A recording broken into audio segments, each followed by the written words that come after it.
قضت محكمة مصرية بتغريم الفنان محمد رمضان 10,000 دولار أمريكي بتهمة سب وقذف الإعلامي عمرو أديب وإساءة استخدام مواقع التواصل الاجتماعي، كما ألزمته بسداد تعويض مدني قدره 330 دولار.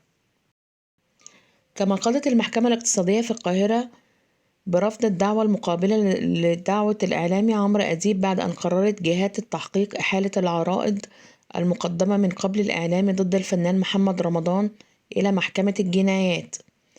وجاء في التحقيقات تعمد الفنان محمد رمضان إزعاج الإعلامي عمرو أديب من خلال إساءة استخدام أجهزة الاتصالات ومواقع التواصل الاجتماعي.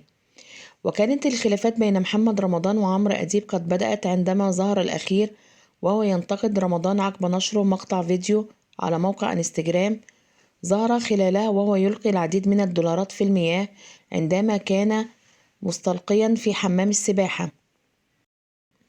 وهاجم الإعلامي عمرو أديب محمد رمضان قائلا: أنت عدو نفسك، بترمي الفلوس في بلد الناس طفح الكوتة فيها يا محمد، احنا اللي كنا فاكرينه موسى طلع فرعون. لكن هجوم أديب لم يمر مرور الكرام، فقد رد عليه محمد رمضان عبر نشره مجموعة من الفيديوهات على موقع التواصل الاجتماعي والتي تعمد أن يزعجه من خلالها بسبب سخريته منه. وقبل شهرين تقريبا أصدرت محكمة مصرية حكم بتبرئة الإعلامي عمرو أديب من سب وقذف الفنان محمد رمضان في برنامجه الحكاية.